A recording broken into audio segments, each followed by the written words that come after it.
Hello बच्चों, let's see the question. If y equals a sin kx minus omega t, then find dy by dx divided by dy by dt. Now to answer this question, first we will discuss here the key concept, and here the key concept will be differentiation of a given function. तो जब हम बात करते हैं differentiation की, उस case में हमें ये देखना होता है कि हमारे पास यहाँ पे जो फंक्शन गिवन है, सपोज हमने y equals x raise to power n consider किया, और अगर हम x के रिस्पेक्ट में इसको डिफरेंशिएट करेंगे तो जो इसकी पावर होगी ये मल्टीप्लाई हो जाएगी यहाँ पे, और जो पावर हमने यहाँ पे n लिखी है वो 1 से रिड्यूस हो जाएगी. This is the method of the differentiation. यहाँ पे हमारे पास एक फंक्शन गिवन है जो कि t और x का एक फंक्शन है.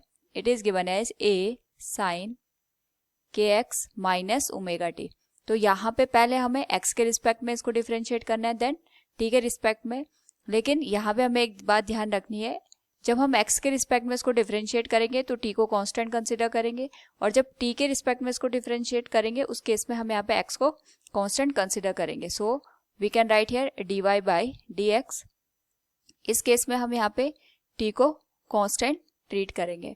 तो हमारे पास यहाँ पे जो साइन फंक्शन है इसका जो डिफरेंशिएशन होता है इट इज कॉस. जो यहाँ पे एंगल है ये तो एज इट इज आएगा. अगेन जो एंगल हमारे पास यहाँ पे आया है के एक्स माइनस ओमेगा टी, इसका हम दोबारा से डिफरेंशिएशन करेंगे एक्स के रिस्पेक्ट में, तो ये आ जाएगा के एक्स माइनस ओमेगा टी के बराबर.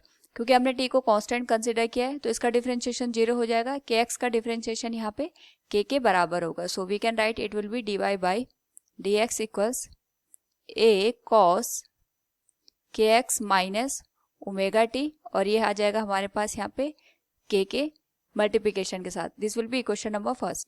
नाउ सिमिलर टर्म को हम यहाँ पे t के रिस्पेक्ट में डिफरेंशिएट करेंगे. It is given as y equals a sine के एक्स माइनस ओमेगा टी. यहाँ पे हम x को कांस्टेंट ट्रीट करेंगे, तो हमारे पास जो वैल्यू निकल के आएगी it will be D Y by D T equals a cos के एक्स माइनस ओमेगा टी.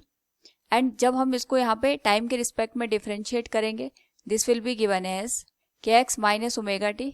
इसको डिफरेंशिएशन करने के बाद वैल्यू बनेगी d Y by D T equals a cos के एक्स माइनस ओमेगा टी.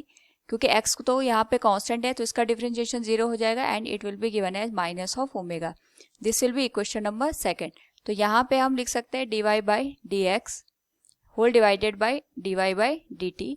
दोनों इक्वेशन को हम यहाँ पे अगर रेशियो के टर्म में लिख दें तो हमारे पास D Y by D X divided by D Y by D T की वैल्यू निकल के आएगी. It is given as A into cos के x minus omega T multiply with K divided by K cos के x minus omega T multiplied with minus of omega. Similar term यहाँ पे cancel हो जाएंगे, तो हमारे पास जो वैल्यू निकल के आएगी that will be minus k in divided by omega. So from the given question we can say here find dy by dx divided by dy by dt equals minus k divided by omega. Option C will be the right answer. Hope all you understood it. Thank you and best of luck.